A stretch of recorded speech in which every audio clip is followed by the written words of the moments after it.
right now, and I am here today for another episode of the Flip Talk podcast. My name is Don Costa, your host, and we're going to be doing these lives on different channels on Facebook, like I've talked about on the last few, for the next couple of weeks, and then we're going to be doing them all on the Flip Talk podcast with Don Costa page from that point on. So if you have not liked that page yet, make sure you go and like it, because that's where all of these great content, great information, videos are going to be in the future. Today I have Cameron Dunlap. Cameron, how you doing, buddy? I'm great, Don. Good to see you again, man. So yeah, good to see you. We got to hang out in Tampa, Florida not too long ago, which was for like a whole week. For a whole week, and got to get to know you and what you're doing. And you got some really, really cool things going on, which I'm excited to share here with everybody today. So before we get into that, tell me a little bit about like how long you've been in real estate and why you got into it in the first place. Sure. So been full-time since 1993. So if you do the math, that's quite a few years. What got me into it was I grew up the son of an entrepreneur. Things changed. We had a terrible recession in the late 80s, early 90s. And so our business, my dad's and my business, started to degrade, and it could only support one of us. So I went to work for this giant corporation. I was in the printing and advertising business. And I was with that huge corporation for 2 years, hated it almost immediately because I had this, entrepreneurial work ethic, still do.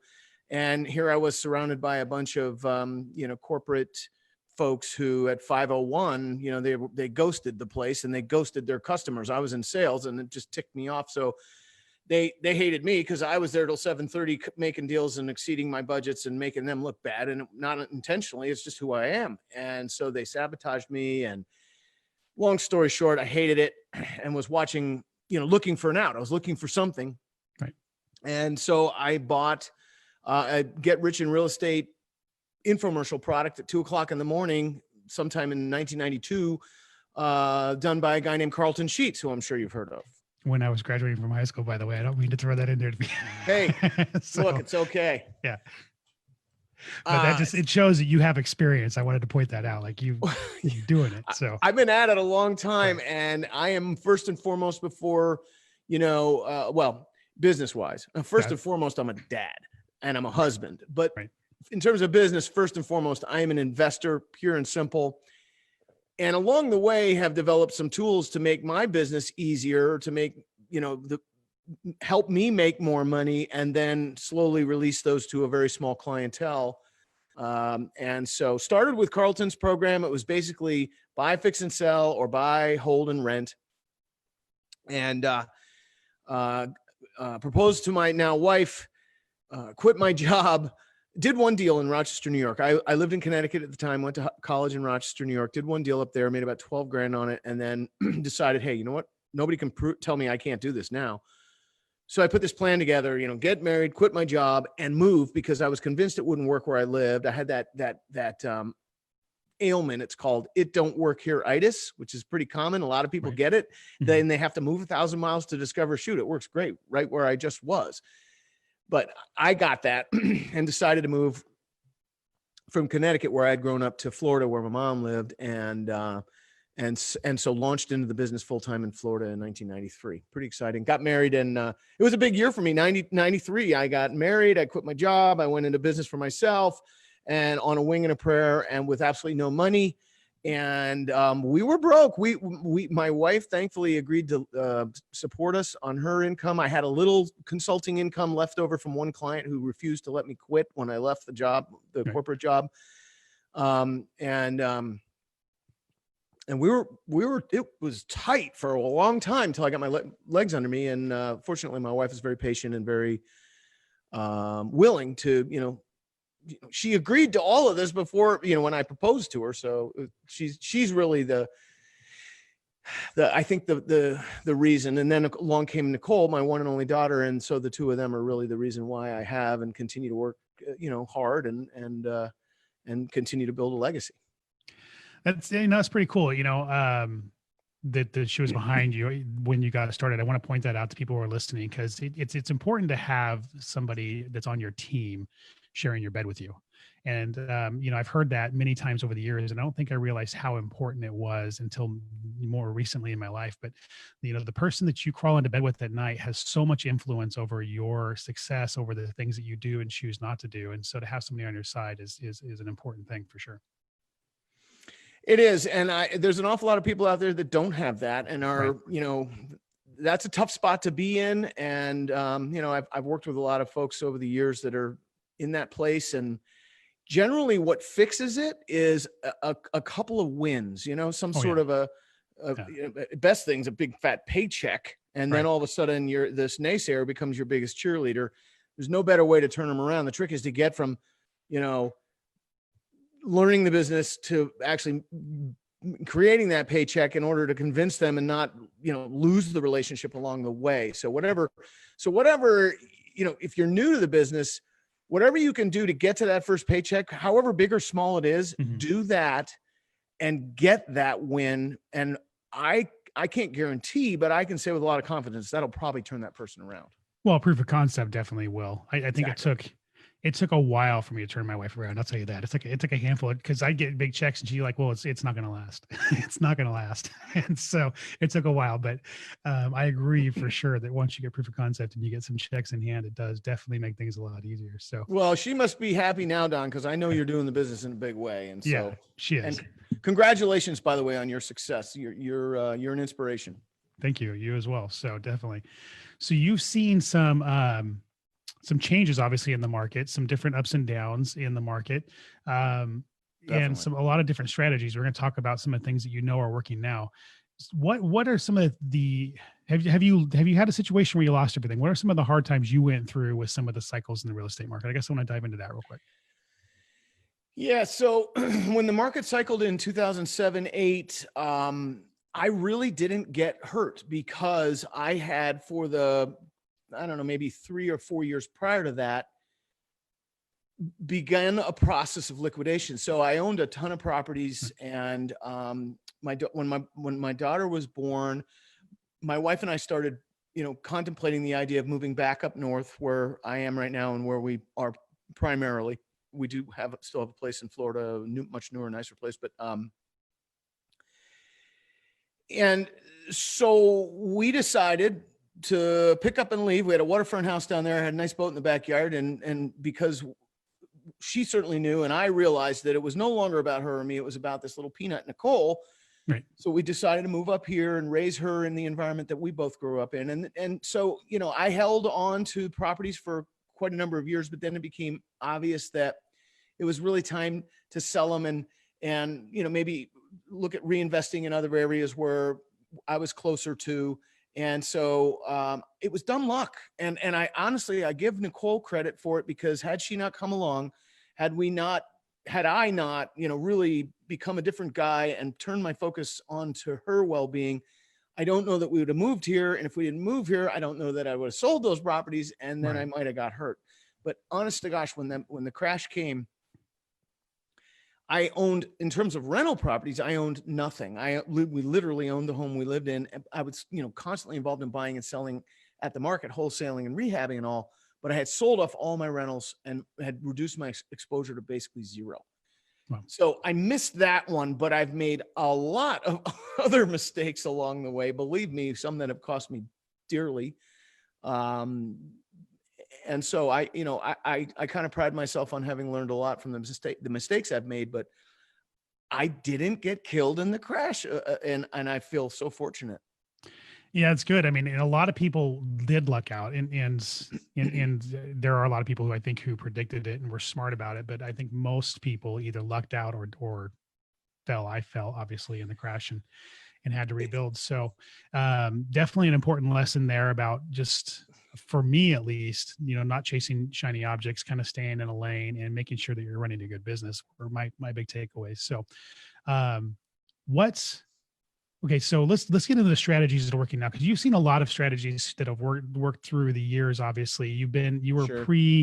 Kind of when internet was just taking off. I'm sure you've seen kind of some really crazy stuff come and go. Direct mail can get real hot, then it can get real cold, and so everybody's always looking for the next thing when it comes to finding sellers. And when I was talking to you in Tampa, I thought that you had um, really come up with something that I feel was really, really cool. I liked what it was that you were doing. I also liked, one of the other avenues, which we'll get into, that allow people to do this business successfully. So let's talk about finding deals first, and then we'll get into, we'll talk about the trifecta, right?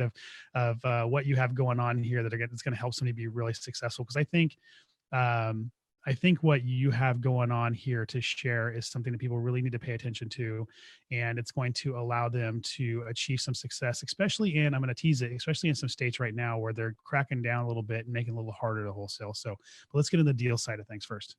Sure. So yeah, so this whole concept of a trifecta is, you choose three horses, and if they come across the finish line in any order, first, second, and third, you win the trifecta, and the payoff is massive.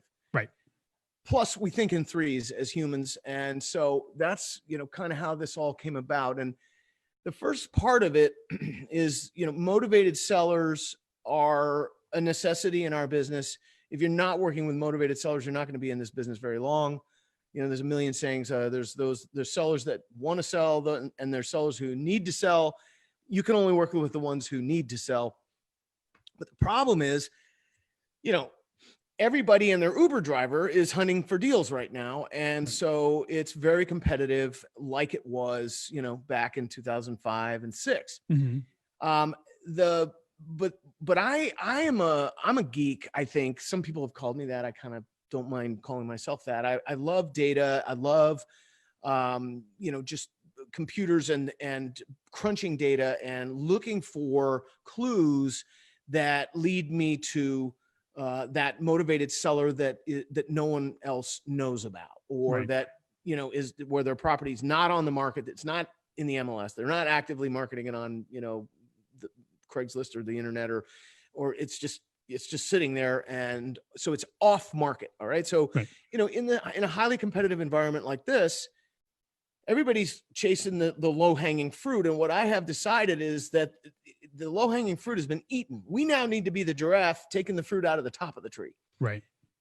So over the years, I've developed a technology business alongside, sort of simultaneously with my asset business, where I'm buying, selling, rehabbing, holding, developing real estate. Over here, I have this tech business that I've been building for a lot of years, and have developed lots of tools that some have come and gone, some that have really held on and remained relevant. But our latest, greatest tool, which we've only just released recently, is called the Motivated Seller Data Feed. And I call it a data feed because we're constantly, bringing in the freshest, most up-to-date data, running it through our proprietary algorithms, filters, and we don't buy in data from CoreLogic or, First American and then sort of repackage it and put a cool spin on it. That's not what we do. We buy in the bulk data, and then we go to work triangulating and filtering and finding those sellers that we know, based on, this investor's experience, are likely to want to sell. Right. So the Motivated Seller Data Feed is one of a number of data feeds that we've developed over the years and that we offer. That's the latest and greatest. Literally spent 2 years, my programming team and I, as the sort of architect, if you will, spent 2 years developing this thing to where we got it to a place that I was happy. And so it's an online tool. It's not software that you need to download. There's a mobile version of it that has really cool features, and it does the things that I wanted it to do, and that my programming team were challenged by, excited by, and partially worn the heck out by, because they were so challenging. But it's a really powerful tool, and one of the most important concepts is that we utilize what we call motivation stacking. Okay. So, if you own a house and you're behind on your HOA dues, the homeowners association dues, and you have a tax lien because you haven't paid your property taxes, and you just fell behind on your mortgage, and you just filed for bankruptcy, or whatever the stack of motivations is, we went about developing this, with the sort of old saying that, the straw that broke the camel's back. So the way the system is designed is to present the sellers with the greatest number of motivations, the most straw on their back, if you will, and therefore are the most likely to be, open to your offer, and yet are not on the market. And so all of this so that, if you're using direct mail or if you're cold calling or doing both, because we do provide phone numbers, your time is best spent because you're talking to the owners who have the greatest likelihood to want to sell.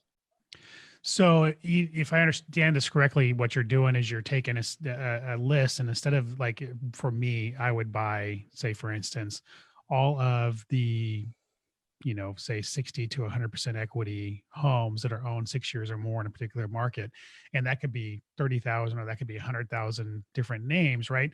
And then I want to mail to all those. What you're doing is you're filtering down, okay, well, what of the properties out there have the most likelihood of selling right now? And so that list of 30,000 might end up being 5,000 or 10,000. And so you're saving money on mail. You're pinpointing, you're actually, instead of shooting a shotgun, you're shooting a rifle right into where you want to be, essentially. Good analogy. Yeah. And you're landing right where you want to be on the sellers that are most likely to sell. And so therefore you're not overwhelming your team with a whole bunch of calls saying, take me off your list, or not motivated. The calls are more likely to be calls your team it needs to be spending their time on, to actually generate your revenue, is essentially, in a nutshell, what you're doing, right? You nailed it. And there are, at the moment, and we're always developing and enhancing and improving on it, but at the moment, there are 19 different motivations that we're able to pinpoint. And then, honestly, I don't know how many filters there are. There's a ton. Right. So, for example, if you wanted to look at, houses with, that are vacant, with an absentee owner that is out of state, and has owned it for 10 or more years, that is a minimum of 3 bedrooms and, a maximum assessed value of $125,000 or whatever's relevant to you where you're doing business, you can do that. And so, and then once you've done that, now it'll show you those with the greatest number of motivations first. So you can filter by motivation, or you can filter by situation, if you will, right, other than motivation, or both. And like you said, just narrow it down, mm-hmm, and only put the best deals, or best potential deals in front of your team. Right. So we have looked at, this data thing for a while ourselves internally, trying to find the best avenue for lists, because, when you buy from something like List Source, for instance, which is one of the most popular list, pulling avenues out there, CoreLogic, you're able to pick certain things, but you still don't get, like, the underlying motivation and possibility and probability of somebody selling. And so you're spending a lot of money deploying marketing. You're spending a lot of money with your team trying to filter through that. And essentially what you've done is you cut all that garbage out and allowed us to just, like I said, kind of drop a bomb right where it needs to be. And which I think it's a really cool thing. And it's a really cool tool for the average investor to use, because it helps you eliminate those underlying costs that really take away from your bottom line. When you're focusing on the deals that are actually making money, you're focusing on money making activities instead of chasing a whole bunch of crazy stuff. So that's cool. That's really cool. So I'm assuming you can, you can pull as big of a list or a small list as you want on this, and kind of, tailor it to how you want to target it and all that kind of stuff. And it's constantly being updated. So, some properties, they have a long cycle, some have a shorter cycle. So there's constantly new opportunities being brought into the system. Here's the other thing I really wanted. It's one thing to put a dot on the map and say, give me a 2-mile radius around that. Right. That's cool. And you can definitely do that with this system. But what you can also do is draw on the map. And create what is technically called a polygon, right? So let's say you want to focus on this neighborhood on the map. So you draw a polygon around that neighborhood, and then it'll tell you exactly how many houses have motivations within there, and then provide you with the list. Here's the best, and you could take that down to a street. You can literally draw a polygon around a street. and watch those particular areas that are of interest to you. You could do that 10 times in this city and 20 times in that city if you're scaled to that level or you want to be. But then you can have the system send you notices by email or text or both when there is either a property in the system with a new additional motivation or a new property with motivations that wasn't in there previously. And with all of our updates, you're getting those notices, on a regular basis. So you literally, you're talking about saving your team time and saving human time. Now you don't, if you set up these notifications in the areas you're particularly interested in, you don't need to even you don't yourself or need to have anybody watching the thing for you. It'll do it automatically. Yeah, that's cool because it allows you to be on top of it instead of having to go pull a list. When you're ready to pull a list, you're gonna get notification that, hey, there's new data here, and you want to be sending out the new data when it's available, because you want to be the first one there, right? That's obviously, the nature of the beast of this game is to beat the competition to the finish line. So, and then one thing you said I want to point out is you provide phone numbers too, which is, I want to make sure the audience caught that, because I think it's important to understand that, you're able to get the phone numbers with the data instead of having to do that extra step of now skipping. Because usually, like if we pull from list source, now we got to send it off to somebody to have it appended with the phone numbers and whatnot, which is an additional cost, additional time. So, that's cool that that's part of the service as well. I just wanted to point that out. It is. And we're, our hit rate on that's about 60%. Right. And, sure, some of them are going to be disconnected or whatever, but we're actually pulling from multiple sources. So we can tell you if it's a landline or if it's, and it may not be relative because it's still kind of a landline, but what do you call it when you're VoIP, or if it's mobile. So now if it's mobile, you can text, and some people prefer to say hello by text or begin a conversation that way or continue the conversation that way. So you've got options. And clearly, I'm sure your viewers and your listeners will understand when I say that this thing was designed by an investor for investors, right, and namely for me. But now it's available for you guys too. Yeah, and I think that's cool because for numbers, we send out a lot of mail, but in 2018 we sent out 1.2 million postcards. In 2019 we were just under 800,000, about 750,000 postcards. And I'm always looking for ways to narrow that. We're a shotgun, right? We pull everything, we just send everything, but we're starting to narrow that down. And so to have a tool like this, just 1 penny in cost, if my postcard provider raised my cost per postcard by 1 penny, that makes a difference of about $14,000 a year to my bottom line. So to be able to send out, 25% or 30% or even 50% less when it comes to mailings, it adds a lot to a business like mine, and anybody would feel the impact of that. So it's cool to be able to narrow down and pinpoint information like that. So very cool. Yeah. What else? Okay. What else? This is exciting stuff. So what else do you got? Well, so then there's the trifecta is three things. You got motivated sellers, you need the money to do the deals, and then you need buyers, real buyers. Right. In this market, there's a lot of posers. And, it's the pendulum swings back and forth during the cycles of the real estate business. So, but the funding that we provide is, I would think, of particular interest to you and your listeners, because it's specifically for wholesaling, and it is transactional funding. Okay. What we do is called same day, next day transactional funding. So if the deal wraps overnight, or in some cases, if it's West Coast, because we're on the East Coast, it might wrap over a weekend. We don't freak out. And here's the best part. And I know that I'm going to caution your listeners that what I'm about to say might sound too good to be true. And that's your, sort of cynical skepticism kicking in, which is healthy. But it is not too good to be true. All right. So we do this transactional funding without charging any fees. So there's no points, there's no application fee, there's no minimums, there's none of that. And so quickly, before your listeners say, "Oh, I'm done, this guy's full of crap," let me explain how and why we do that. Right. Okay. I'll start with why. Number one, the Dodd-Frank Act scares the heck out of me. In fact, I am deathly afraid of the federal government. There, I said. Fair enough. Yeah. And I didn't really think about the Dodd-Frank Act affecting me until I read it and then talked to a friend, a good friend, a very wise friend about it, who suggested that if we're charging just 2 points, for the use of our money, and no one's bothered by that, no one's complained ever.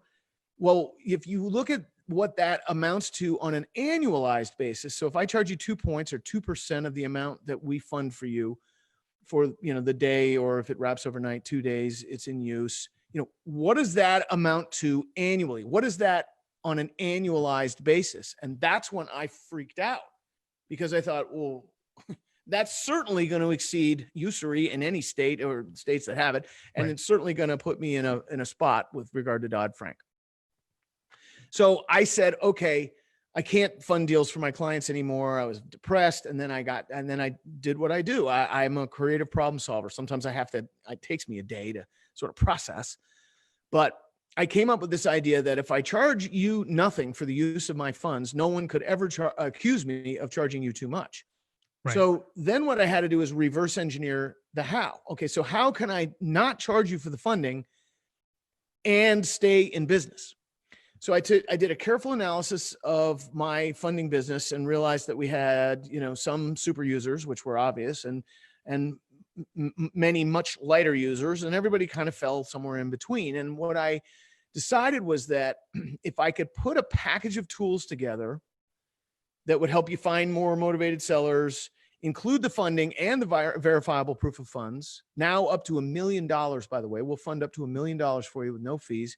You have access to unlimited verifiable proof of funds up to $1 million. And what I mean by verifiable is we respond if the seller reaches out to us.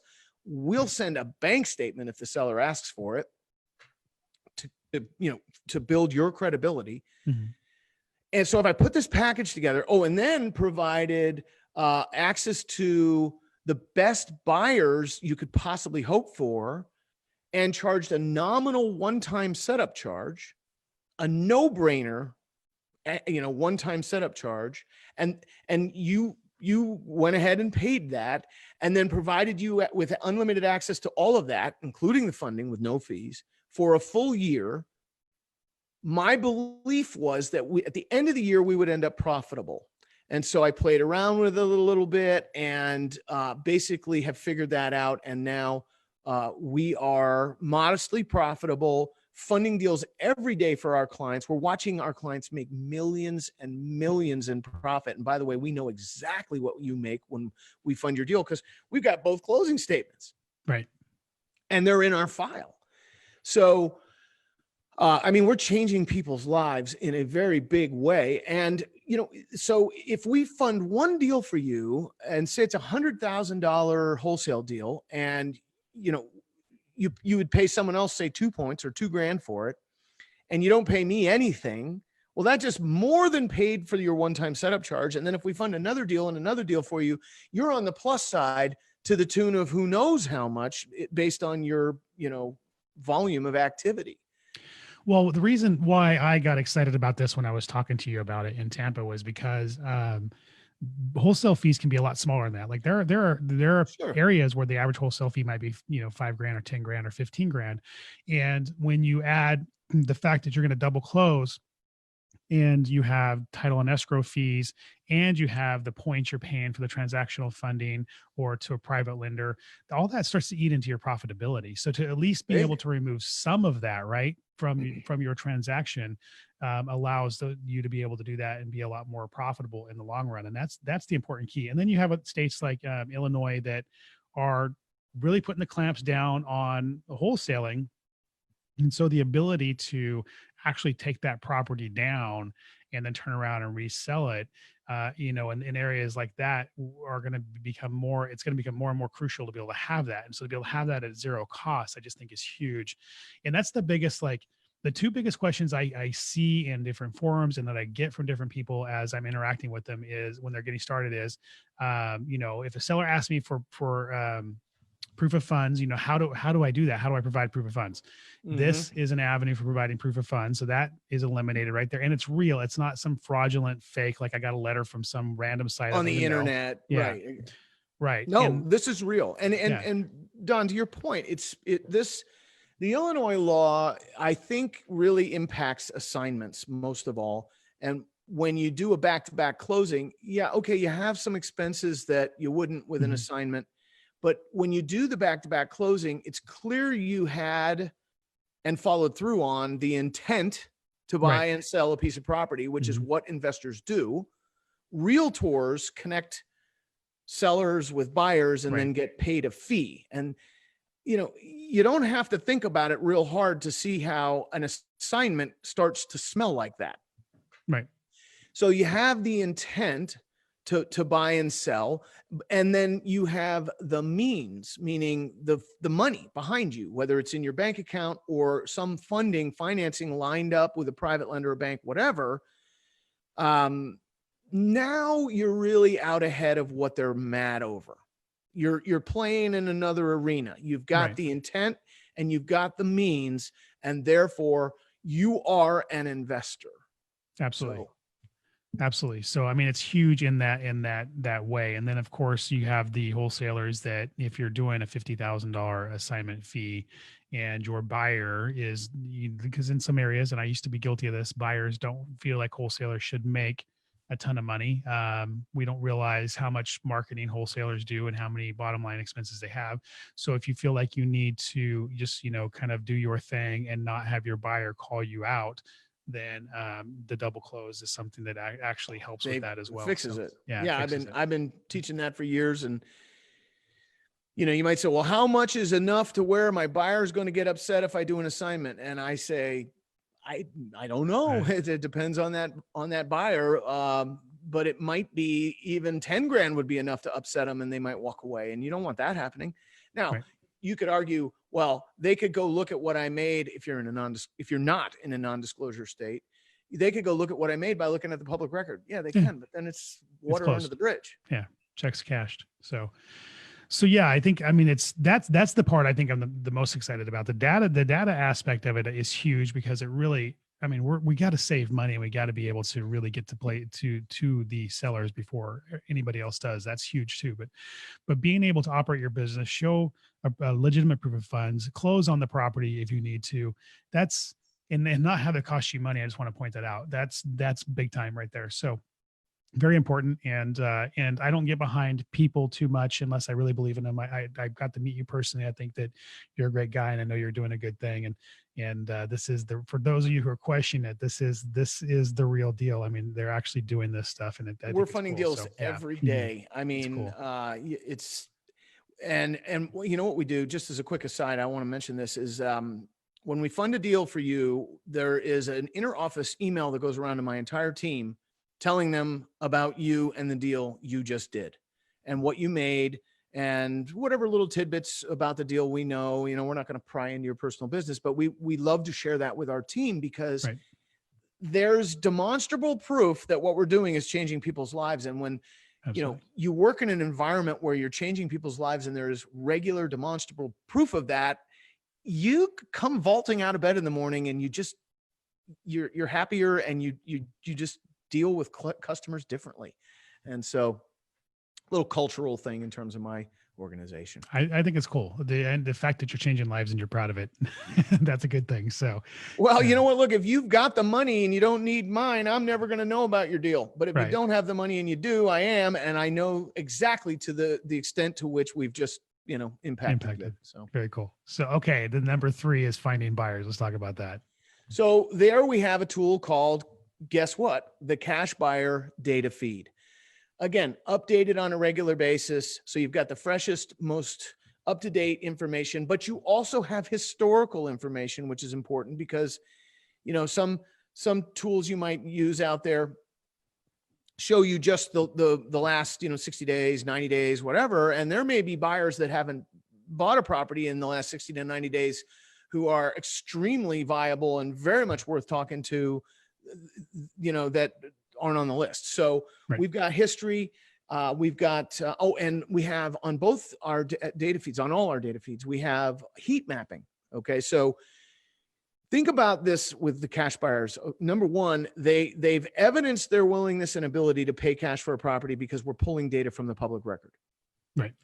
But what we did with the interface is we built out code that takes every transaction and then paints it on a map like a weather radar depiction, right? So red is extreme, yellow is moderate, green is light, like rain on a weather map, radar map. So you could go and look at, St. Louis or West Palm Beach, Florida, or, Biloxi, Mississippi, whatever. And the heat map will show you exactly where the cash buyers are buying. Now think about it. Maybe you heard of the term reverse wholesaling. The concept of reverse wholesaling is nothing new. In fact, I had a friend for many years who was a mentor to me, who used to say something that I've never forgotten and really changed the way I think. He said, and this is counterintuitive, he said, it's easier to find a house for a buyer than it is to find a buyer for a house. Right. You might think, wait, what? Yeah. When you know what the buyer wants, you know where it is, you can tell exactly what they're buying. You can see the frequency of how often they're buying, exactly what they're buying, bedrooms, bathrooms, square footage, what they're paying. You can see what the cash buyers are paying in this system. And then if you want to just look at the whole city or county, and you can see the hot spots within that map, you know exactly where they're buying and therefore know exactly where you need to be looking and buying. It's like a crystal ball. If what you're doing is wholesaling and you're looking to sell to cash buyers who are rehabbers, landlords, that sort of thing, this tool is the bomb. And it was, again, designed by me. I said, if I could have anything I want, so I go into one of these projects with a clean slate and I think, well, if I could have anything I wanted, what would it be? And I start making this list, and, and then my programming team comes and looks at the list and they pass out. And then when they come to, we start talking about what's real and what's doable. And so that's how we create these tools. That's pretty cool. So, I mean, it's in this day and age when you need a competitive edge, you need something that is going to allow you to be able to really pinpoint your seller, pinpoint your buyer, and to be able to save money on the bottom line. You provided all three of those in this. And for most of my listeners, I just want to point out, most of my listeners who listen, they know that I don't push products on the show. That's not what this show is designed to do. I'm very careful about who I have on. I want to mention that. I want to point that out because, what Cameron's put together here and the nature of what they're doing to serve individuals in the market to help them be more successful, I think is a good thing. I think it's an important thing, and I think it's a good tool to use. So by all means, if you are interested in it, we have a link in the description, and in some of these feeds there should be a link in the comments to go check it out. And do you have any advice for anybody that's just getting started in real estate investing? I know a lot of my listeners are just getting started, beyond obviously this being a great tool for them to use, especially with I just love the solution to well, what if they ask me for proof of funds? Because that happens. So what advice we have some customers who join the program just for access to the proof of funds, because let's say, just tangentially real quick, let's say you're going to buy and hold a house with a private lender, or you're going to buy and rehab a house with a private lender, and the seller wants to see a bank statement in order to accept your offer. Now you go to the private lender and say, hey, could you give me a copy of your bank statement? And the private lender says, yeah, no.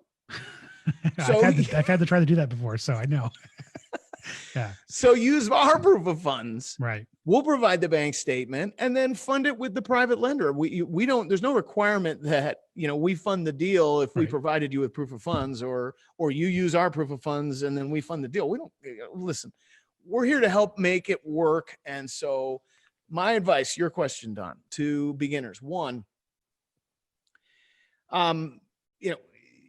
watch out for the shiny object syndrome. It can really take you in a lot of directions, leave you confused, overwhelmed, and give your unsupportive spouse or significant other all the ammunition they need to say, see, it doesn't work. Yeah. Right. So niche your thinking, niche your focus. And if you're saying on what, I would suggest as a beginner, the best place to start is as a wholesaler, because you have the least amount of risk, the quickest turnaround, the least money required, the least everything. It's just, the place to start. And if you're not new, if you're in the business and you're not wholesaling, well, you're missing something important from your toolbox, because you're never going to rehab or short sale or, buy and hold every house you look at that's a good deal. The ones that don't fit your criteria, wholesale them. Wholesale them. That was how I discovered it. I was in the business and I discovered it that way. So watch out for the shiny object syndrome, niche your thinking.